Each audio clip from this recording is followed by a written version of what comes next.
Hello guys, Nabeesa റഹ്മാനാണ്. അപ്പം എന്താ നമ്മൾക്ക് വാഴയിലേക്കകത്ത് നമുക്ക് ഇതുപോലെ ഇഡ്ഡലി ഉണ്ടാക്കാം.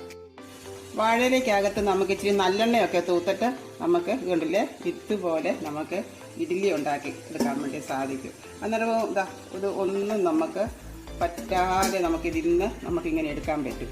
മണമൊക്കെ ആയിരിക്കും വാഴയിലേക്കകത്ത് ചുട്ടു വരുമ്പോഴേ.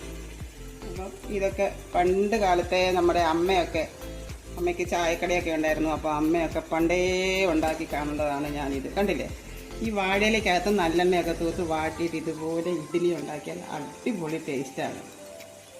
ഇഡ്ഡലിയൊക്കെ റെഡി ആയിട്ടുണ്ട്. നമ്മളുടെ വീട്ടിലത്തെ കൃഷിയിടത്തിലെ തന്നെയാണ്. തക്കാളി, കുമ്പളങ്ങ, മുരിങ്ങയ്ക്കൊക്കെ ഇട്ടിട്ട് ഞാനൊരു സാമ്പാറും കൂടെ നമ്മൾ ഉണ്ടാക്കിയിട്ടുണ്ട്. അപ്പോൾ അടിപൊളി ടേസ്റ്റിയാണ്. ഇതുപോലെ നിങ്ങളും നമ്മളുടെ വാഴയിലേക്കകത്ത് ഞാൻ പറഞ്ഞല്ലോ നല്ലെണ്ണയൊക്കെ തൂത്തിട്ടൊരു ഇഡ്ഡലി ഉണ്ടാക്കുക. അപ്പോൾ വളരെ ടേസ്റ്റി ആയിരിക്കും. നമ്മൾ 1 2 കഴിക്കുന്നിടത്ത് കുറച്ച് കൂടുതലേ കഴിക്കത്തുള്ളൂ. ഇതുപോലെ നിങ്ങൾ ഉണ്ടാക്കി നോക്കൂ, വളരെ ടേസ്റ്റാണ്.